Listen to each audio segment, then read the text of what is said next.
Now guys, I'm no genius, but I don't think it's a good idea to get Steph Curry angry. Brown, again, hunting Curry, playing with 4, draws the foul, and scores, and says he's too little. Yes, with 6 minutes left in the third quarter, and the Celtics up by 13, Jaylen Brown decided to tell the world that Steph Curry was too small as he had to go to the bench with his 5th foul. Unfortunately for Jaylen Brown, he was about to find out that Steph Curry doesn't take disrespect lightly, because following his 5th foul, Steph re-entered the game at the start of the 4th quarter with the Dubs trailing by 11 and the Celtics having one objective: get Curry out of the game.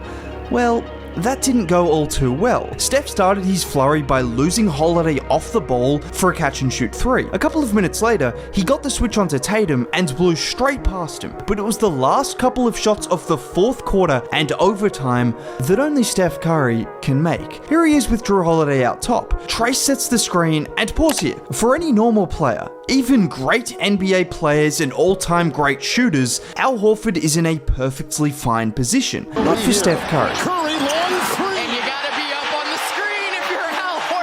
Because when it comes to Steph, you need to be at the level of the screen, even if that screen is 30 feet from the basket. But things didn't get much better for Al when Steph got the switch onto him with just under 2 minutes remaining and went deep into his bag for the step-back 3. And can we acknowledge how perfect that shot was? As perfect a bucket as you will see.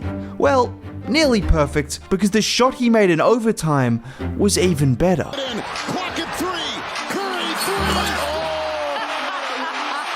So in the space of 17 minutes, following Jaylen Brown's too small gesture, Steph went on to score 20 points, record 4 assists, and hit the game-winning 3-point shot. Oh, and you know what else he did? He also took a charge from Jaylen Brown, who by the way had a grand total of 4 points during that same period of time. Don't let the last few games distract you from the fact Steph Curry remains the last guy you want to get angry. But as good as Steph Curry was, and as glad as we all were to see him doing Steph Curry things again, this win was all because of one man. The same man that told the entire world that they would regret not drafting him. And I better tell you, he was right. Because how many other rookies are doing this? Here comes Brown, takes it.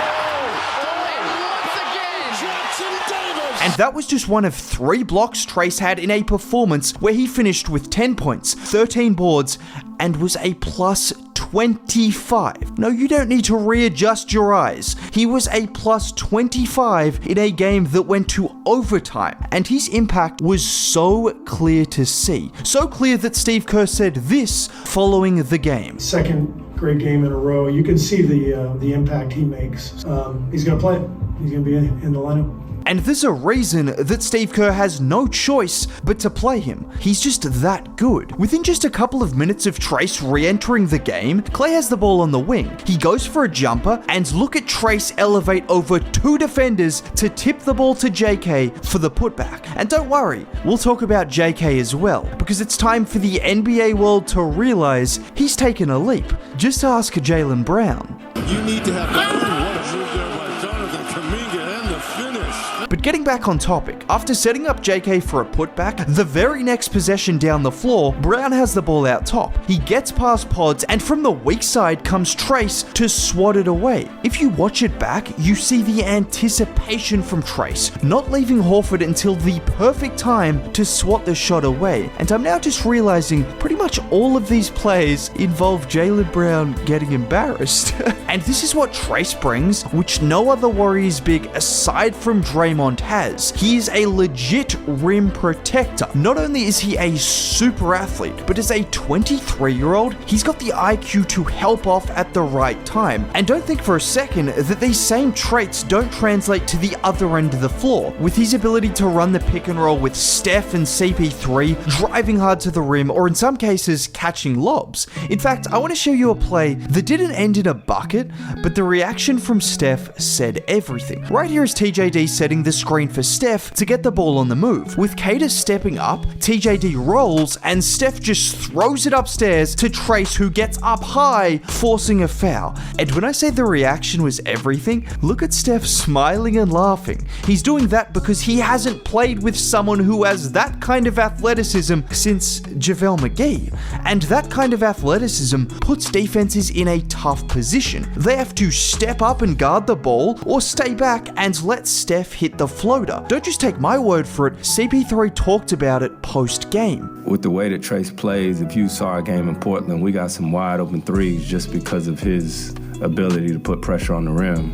And anybody who's watching the game, like I said, there's a lot of things that don't show up on the stat sheet. And CP3 is talking about plays like this, where Trace gets to the middle of the floor and two defenders jump at him, enabling him to make a quick decision out to Wiggs in the corner for 3, which isn't the only time we've seen his playmaking on display either. And trust me, as someone who watched quite a lot of his college film, there's a lot more to come from that side of his game, but we'll save that for another day. The reason I'm saving that for another day is because I'm here to tell the world what some of us already knew and what the rest are going to find out very shortly. Jonathan Kuminga is a legit NBA starter, and that's the bare minimum. I already showed you what he did to Jaylen Brown, but how about two of the biggest plays of the entire game? With the game tied at 8 seconds remaining, JK is on an island against Jason Tatum. He absorbs the initial push-off from Tatum before jumping maybe slightly early, but it's not an issue. Because of his athleticism, he's then able to jump a second time before Tatum releases the ball, coming up with a perfect contest and forcing a miss. And again, look at Steph Curry's reaction. Don't tell me he doesn't appreciate that level of defense from JK, which wasn't the only big defensive play he made. With both teams absolutely unable to score in the first 90 seconds of overtime, it was Kuminga who jumped the Al Horford pass to get the scoring started. And those two plays are a huge reason JK was playing down the stretch of the game. Now, they weren't the only reason, because whilst his defense has been really good recently, his offense has been the most impressive aspect of his game. Just take this play for example.